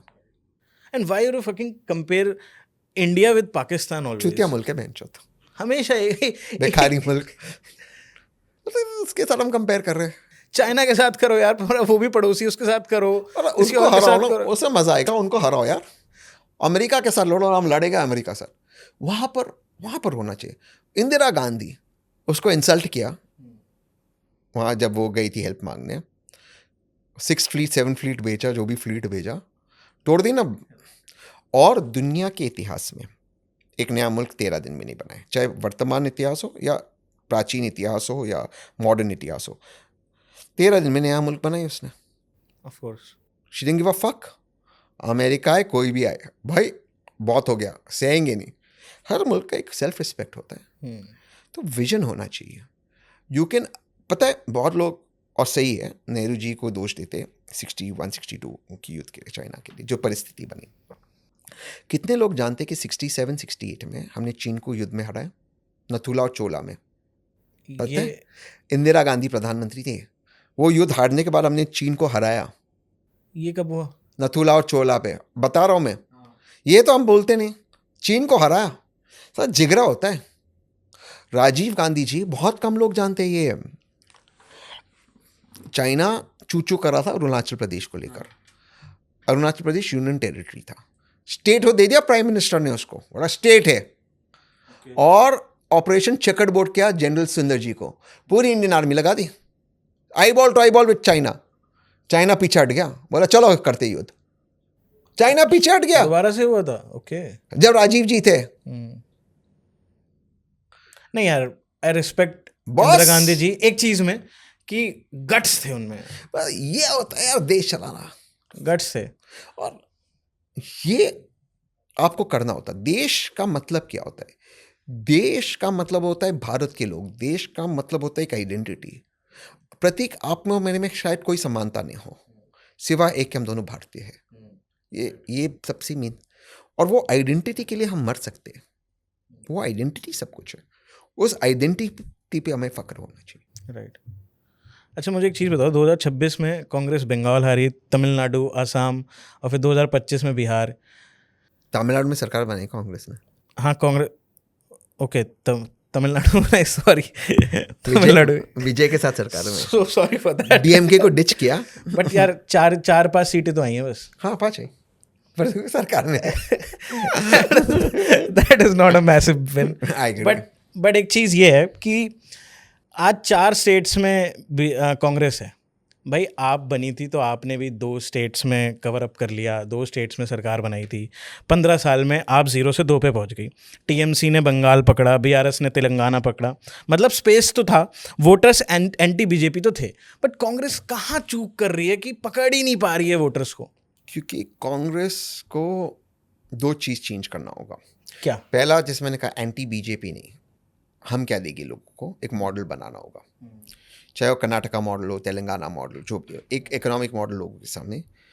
दूसरा, बीजेपी की बी टीम नहीं हो सकती कांग्रेस की, जो बीजेपी करे कांग्रेस भी करेगी। कांग्रेस को अपनी आइडेंटिटी बनाना होगा। लोग देखिए, आज मैं क्यों नेहरू जी की रिस्पेक्ट करता हूँ या गांधी जी की रिस्पेक्ट करता हूँ, क्योंकि वो जो कांग्रेस थी वो अपने रास्ते पे चलती थी। मतलब आज़ादी के दिन 15 अगस्त 1947 को मेरे बापू दिल्ली में नहीं थे, वो कोलकाता में थे। उन्होंने कहा मैं वहाँ दंगे बंद करूँगा, फिर पाकिस्तान जाते दंगे बंद करूँगा। आइडेंटिटी था। बोला बॉस पागल लोगो, हिंदू मुसलमान एक दूसरे को मार रहे, बंद करो ये। वहाँ बैठ गए थे सत्याग्रह पे। अब आप गांधी से अग्री करो नहीं करो वो अलग विषय है, वो अपने उस पर थे। Congress has to be that कि भाई ये मैं इस चीज़ के लिए स्टैंड करता हूँ। आप मुझे बताओ Prateek, as a knowledgeable person, Congress किस चीज़ के लिए स्टैंड करती है? आप बता सकते हैं मुझे? किसी चीज़ के लिए नहीं। तो your stand can be anti BJP, your stand has to be आप किसके लिए। राइट। हमेशा बस एक कंपटीशन है बीजेपी से, और या तो आप सस्ती नकल करो बीजेपी की, तो ये नहीं हो सकता है आपको। दूसरा, इस देश में सबसे इंपॉर्टेंट है नेशनल इंटरेस्ट।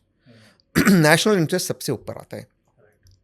नेशनल इंटरेस्ट पे कॉम्प्रोमाइज़ नहीं हो सकता, मैं ये चीज़ मानता हूँ। और आपको उस पर स्टैंड लेना होगा, छाती खोल। बिकॉज प्रॉब्लम क्या है कि राहुल सर ठीक कहते हैं कि we are a union of states, जो एक देश बना है, वहाँ तक ठीक है। बट जो देश की आइडेंटिटी है वो सबसे ऊंची आइडेंटिटी है। अलग अलग राज्य ने आकर भारत बनाया, ये बात सही है। महाराष्ट्र जोड़ा, कर्नाटका जोड़ा, तमिलनाडु जोड़ा, उत्तर प्रदेश जोड़ा, मध्य प्रदेश जोड़ा, जो भी, ये सारे राज्य आए और भारत बना।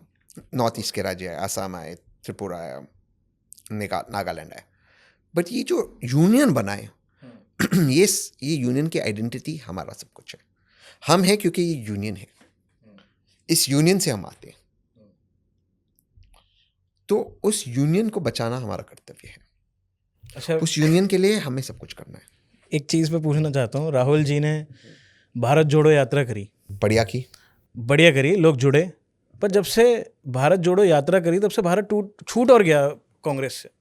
कि कैसी यात्रा हुई, ये क्या ऐसा करा कि लोग आए, हर चीज़ हुई, उनका एक विजन था कि चलो कांग्रेस को लेके वो कुछ विजनरी काम करते हैं और लोगों से मिलते हैं मीट टू मीट, बट छूट और गया 7 लोगों का। क्यों? इसमें प्रॉब्लम ये हुआ है कि जब 99 सीट्स से रिवॉर्डेड हुए 2024 के चुनाव में, कोई एक्सपेक्ट नहीं कर रहा था कि कांग्रेस को 99 प्लस 2, सांगली का जो एमपी है और पप्पू यादव जी, वो इंडिपेंडेंट आए बट है कांग्रेस के साथ, तो 101 एमपी से पकड़ लो। तो जब ये एमपीज कांग्रेस जीते, 100 एमपीज जीते, कोई यकीन नहीं कर रहा था कि कांग्रेस को 100 का आंकड़ा पार करेगी, क्योंकि आदरणीय प्रधानमंत्री जी ने पार्लियामेंट में खड़े होकर कहा था, मैं अकेला सब पे भारी, मैं अकेला सब पे, आपकी बार 400 पार। अच्छा हुआ यूँ कि प्रधानमंत्री सर ने तो बोल दिया आपकी बार 400 पार, अब सबकी फट गई कि भाई फिर तो, क्योंकि भाजपा के जो बड़े लोग, जो बड़े नेता है, उन्हें बोले 400 पार करते हैं, हम संविधान बदल देंगे, तो लोगों की फट गई। ठीक है, हालांकि to be fair to the prime minister ने बात नहीं बोली थी, प्राइम मिनिस्टर ने बोला अब की बार 400 पार। वो बेचारे ने ये कहा।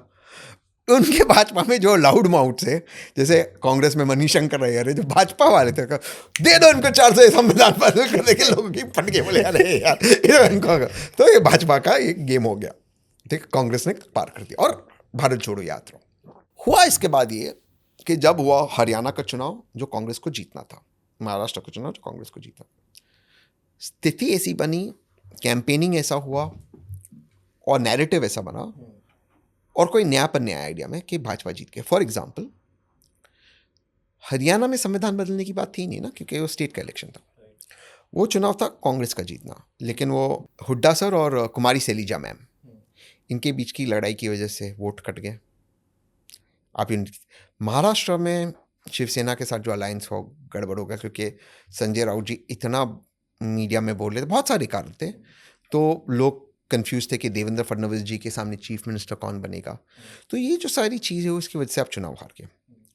अब जो आप चुनाव हारे, लोग आपसे छुट्टे गए, अब बीजेपी का फिर मोमेंटम चालू हो गया। बिहार में भी गड़बड़ हुई।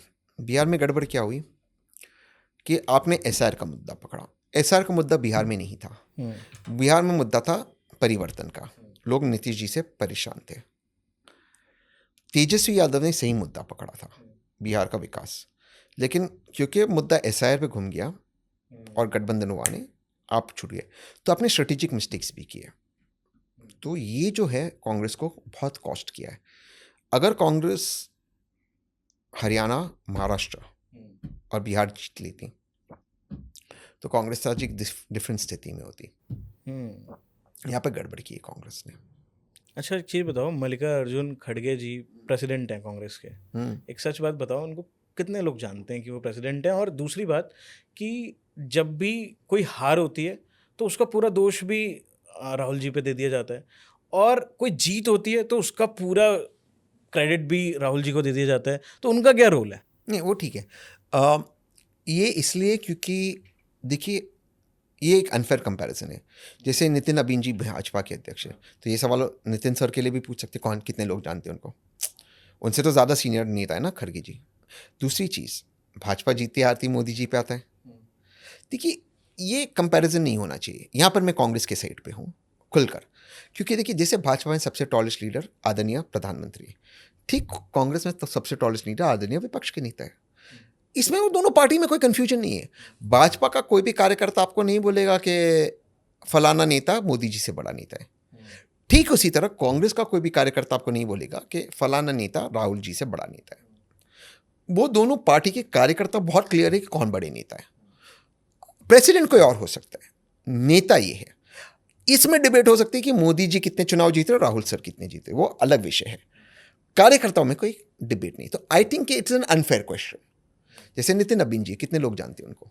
नहीं, बट मैं आपसे क्यों पूछ रहा था, इसका रीज़न ये है कि भाई कांग्रेस बीजेपी कहीं पे जीतती है तो उधर के जो पर्सन रिप्रेजेंट कर रहा था, जो चुनाव लड़ रहा था एज अ सीएम, जो भी कर रहा था, उस पर भी बात आती है, अमित शाह जी पे बात आती है।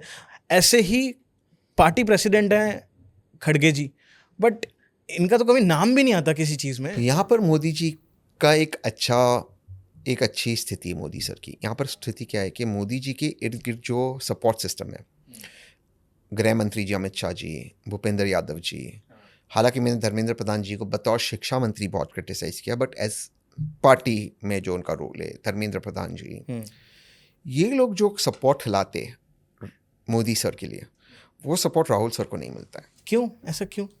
टैलेंटलेस लोग हैं राहुल सर के इर्द गिर्द। कौन है टैलेंटेड? इसमें एक चीज़ मुझे आपसे पूछनी थी कि जब भी कांग्रेस कहीं पे हारती है तो एक खबर लीक हो जाती है कि टिकट गलत बिके, फंड नहीं पहुंचा, और फंड नहीं है, हमारे लोगों ने हरा दिया गलती से। वो बात सही है। अब देखो, मैं आपको उदाहरण देता हूँ, महाराष्ट्र का आपको मैं एक उदाहरण देता हूँ। हाँ। एक मोहतरमा है, कलाकार है, वो एक्ट्रेस है, फेमिनिस्ट एकदम बढ़िया, टॉप टू गुड, और होना भी चाहिए। I agree with that. I like the way you roast people. उनका शौहर लड़ रहा था महाराष्ट्र से चुनाव, तो एकदम फुल कपड़े, मतलब एकदम ऐसे तैयार होकर वो गए ऐसे मौलाना साहब से मिलने, जो मानते कि तालिबान की हुकूमत अच्छी है, जो पोलराइजिंग स्टेटमेंट देते हैं। फिर आप कैसे जीतोगे? तो ये जो कांड करते हैं ऑपोजिशन वाले, इसी से आप हारते हो। आप अपना चुनाव जीतने के लिए बाकी लोगों को आप पोलराइज कर देते हो। अच्छा, उनका शौहर तो हार गया चुनाव। कहने का अर्थ है कि ये सारी चीज़ जो कांग्रेस में भी, जैसे मैंने कहा, कुमारी शैलजा मैम और हुड्डा सर के बीच में जो तनाव की बातें हमने सुनी, तो ये जो चीज़ है ये नहीं होना चाहिए। अगर ये नहीं होता तो जो एससी वोट था, दलित वोट, जो कांग्रेस को बड़े संख्या में मिला था लोकसभा के वक्त, वो कांग्रेस के साथ रहता, वो भाजपा के पास फिर चला गया हरियाणा में, इसलिए उनकी सरकार बनी। नायब सिंह सैनी सर फिर मुख्यमंत्री बने। तो ये जो परिस्थिति है, ये कांग्रेस को अब रोकना होगा। बीजेपी में भी इन फाइटिंग है, बट बीजेपी में क्या है, क्योंकि सेंट्रल लीडरशिप के पास वो ताकत है वर्तमान में कि वो किसी को भी चुप करा सकते। मतलब बीजेपी में पूरा गुजरात का कैबिनेट को चेंज कर दिया, मुख्यमंत्री को पता नहीं था कि मैं चेंज हो गया हूँ। अब तो हमारे बीच रहे नहीं विजय रूपानी सर, और भगवान उनकी आत्मा को शांति दे। एयर इंडिया के ब्लास्ट के दुर्घटना में उनकी मृत्यु हुई, भगवान उनकी आत्मा को शांति दे। बहुत ही अच्छे व्यक्ति थे, पर सर को पता नहीं था कि मैं चेंज हो गया हूँ। भूपेंद्र, उनको नहीं पता था। डिसीजन हो गया मीडिया में, पूरे कैबिनेट को। नितिन पटेल सर उप मुख्यमंत्री थे, उनको नहीं पता था। वो ताकत कांग्रेस की सेंट्रल लीडरशिप में नहीं है, लेकिन अब ठीक कर रहे, क्योंकि जैसे उन्होंने कर्नाटका में चेंज किया सिद्धरामैया जी को, तो अब वो हैंडल कर रहे हैं। तो वो डिसाइसिव लीडरशिप जरूरी। देखो, मैं हमेशा एक चीज़ कहता हूँ, ये चीज़ को आप गौर फरमाइएगा,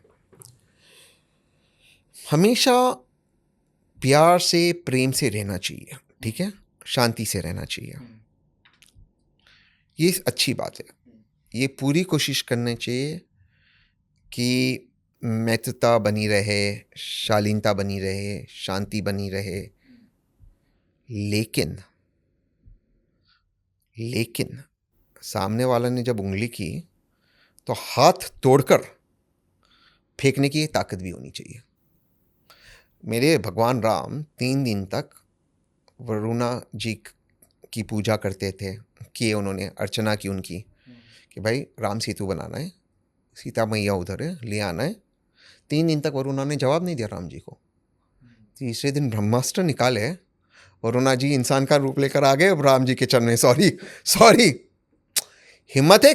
देखो, मैं बताता हूँ, कृष्णा जी गए हस्तिनापुर पांडव का संदेशा लेकर, दो न्याय अगर तो आधा दो, इसमें भी यदि बाधा हो दे दो, केवल 5 ग्राम रखो अपनी धरती तमाम, हम वही खुशी से रहेंगे, परिजन पसीना उठाएंगे।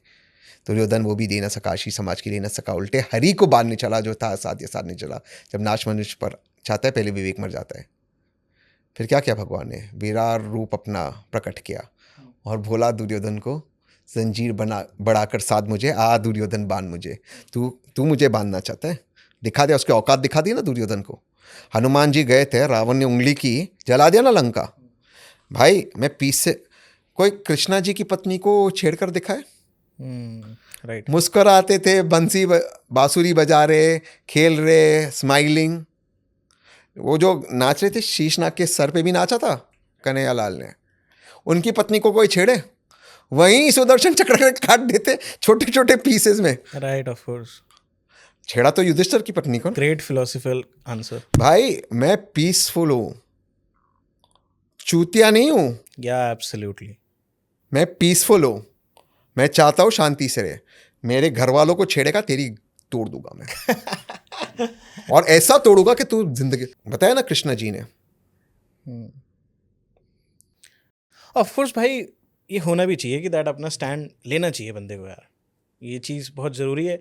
और राहुल जी, अच्छा आपकी राहुल जी से बात हुई है कभी इस बारे में कि भाई क्या चल रहा है, क्यों चल रहा है? कुछ आप बताते, इनसाइट देते हो अपने कि यार? नहीं, मैं पर्सनल कॉन्वर्जेशंस किसी के साथ नहीं बोलता हूँ। बट एक है कि वो व्यक्ति अच्छे है, बट व्यक्ति अच्छे हो, लेकिन भाई you must also have the power to destroy. आप देखो मुझे ऐसा लगता है मेहनती आदमी भी है थोड़े। हाँ मेहनती है, बट फिर वही हो गया ना कि सिर्फ मेहनती होने से या अच्छे इंसान होने से नहीं होता है। You have to also deliver on all fronts. साम दाम दंड जो भी लगे यार। सामने वाला आपके सामने मोदी जी और अमित शाह जी खड़े, 24 घंटे वो पॉलिटिक्स कर रहे हैं, आपको भी 24 घंटा करना होगा। अभी देखो एथेनॉल वाला मुद्दा पूरे भारत के, आपने खुद ने कल वीडियो बनाया, आपने बताया मुझे, ये बात तो मुझे पता नहीं थी। जैसे मैंने कहा भाई प्लीज़ हम एथेनॉल की बात करते हैं, मुद्दा है मेरा प्रोटेस्ट है। सही बात है, मैं कोई गलत नहीं करा, आपकी मेरी कोई बात नहीं हुई, पर आपने भी वीडियो बनाया, आप भी परेशान हो। विपक्ष कहाँ उठा रहा है इस मुद्दे को? भाई इस देश में भारत की वायुसेना को पोस्टमैन का काम दिया गया नीट के पेपर बांटने के लिए। मतलब आप सोचो, इससे बड़ा चुतिया आपने देखा अपनी जिंदगी में? रबिश। और धर्मेंद्र प्रधान जी कहते हैं कि पेपर लीक रहा है, इसलिए मैं टेलीग्राम को 2 दिन के लिए बैन कर रहा हूं। तो जो लोग पेपर लीक कर रहे हो व्हाट्सएप पे और सिग्नल पे नहीं भेज सकते, टेलीग्राम पे लिखे धर्मेंद्र प्रधान जी के लिए। मतलब और विपक्ष सड़क पे कहाँ है? सड़क पे मैं जा रहा हूँ जंतर मंतर, कहाँ है विपक्ष? मैं वही कह रहा हूँ। अच्छा इसमें क्या है, कल परसों नितिन गडकरी जी ने इंटरव्यू दिया, कहा कि हम सब फंडेड है।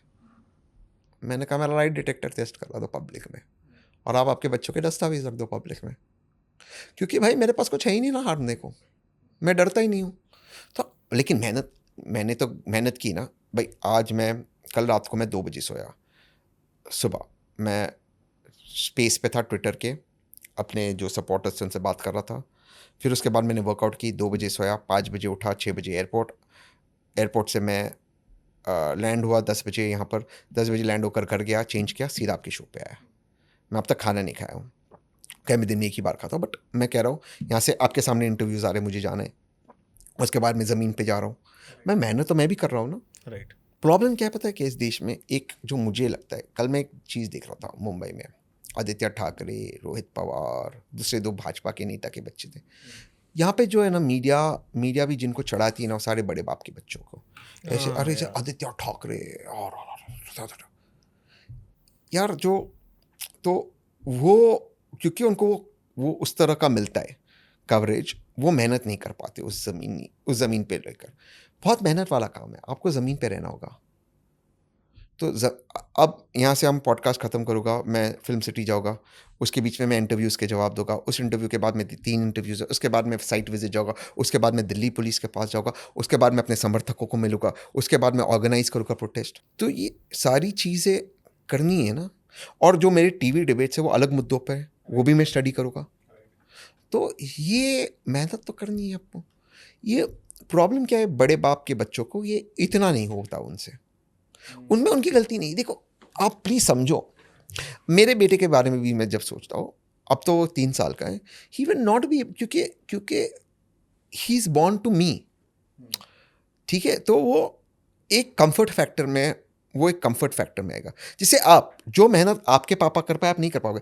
आपके पापा को सर्वाइवल की दिक्कत थी, या आपके मम्मी को, मुझे नहीं पता आपका लाइफ स्टोरी क्या है, या आपके दादा दादी को, जब वो जहाँ से भी भारत में या जिस स्थिति में आए होगे, जहाँ जिस राज्य से आए होगे, उन्होंने मेहनत करते एक घर बनाया होगा, आपके पास ज़िंदगी भर घर होगा।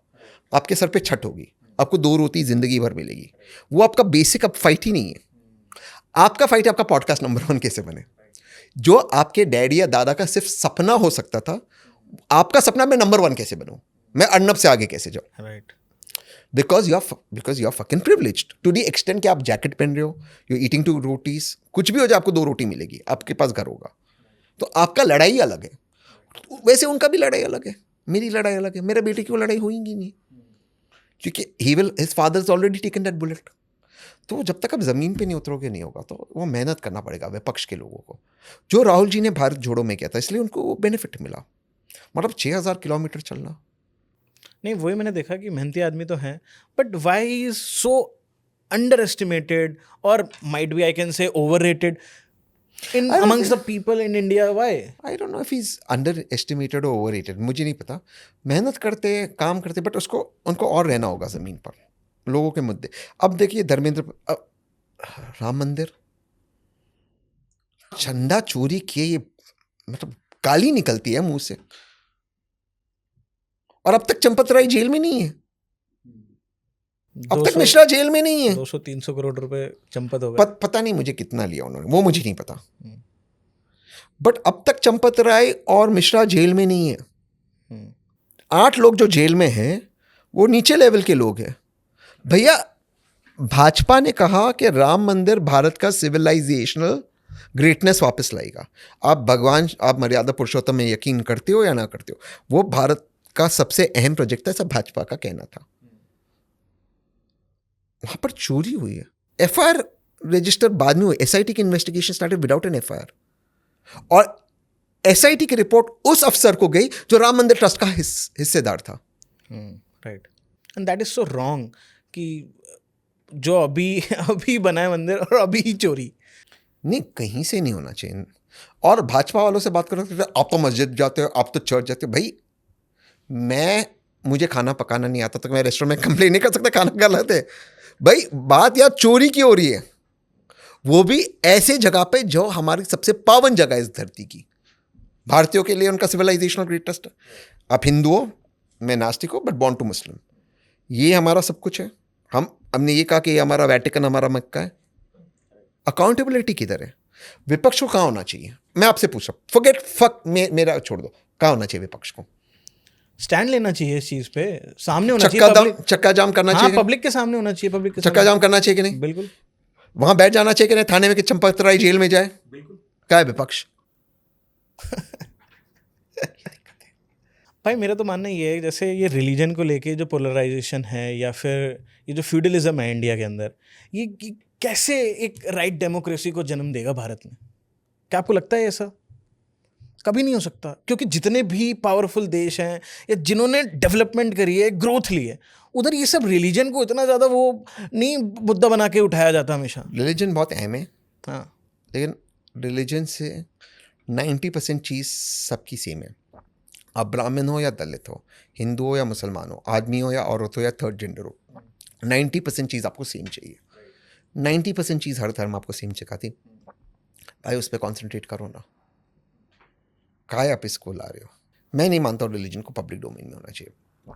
इसका मतलब ये कहते नहीं कि रिलीजियस आइडेंटिटी नहीं पहनना चाहिए। मैं खुद तलावा पहनता हूँ, मैं खुद साधना करता हूँ, बट रिलीजन के बेसिस पे। और मैं तो उस दिन मैं टीवी पे कहा, एक मौलाना कह रहे थे हमने इसलिए ये कहा कि आप ऐसे वोट दो। मतलब देख मौलाना, क्लियरली सुन, तू मस्जिद में बैठ और अल्लाह का रास्ता दिखा।